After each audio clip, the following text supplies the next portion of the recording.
Matamis na sorpresa ang hatid ni Paolo Avellino sa kanyang leading lady na si Kim Chiu sa gitna ng kanilang shooting para sa bagong pelikula. Ayon sa ilang sources, habang nasa break nagpa-coffee si Paolo kay Kim na naging dahilan para kiligin ang actress. Hindi lang ito, dahil nagpaulan din ng masasarap na pagkain si Paolo para sa lahat ng nasa set.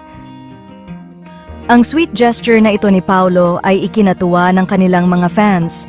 Ang hindi matatawarang chemistry ni Paolo at Kim sa harap man o likod ng camera ay patuloy na inaabangan ng kanilang mga tagahanga.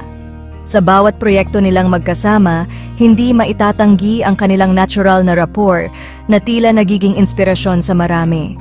Ang mga simpleng gestures na ito ay patunay ng kanilang malalim na pagkakaibigan at respeto sa isa't isa. Habang patuloy nilang ginagampanan ang kanilang mga papel, hindi maiiwasang mas lalong kiligin at ma-excite ang kanilang mga fans sa bawat update. Tunay ngang ang kanilang bagong proyekto ay hindi lamang isang pelikula, kundi isang kwento ng pagkakaibigan at inspirasyon na naghihintay na masilayan ng publiko.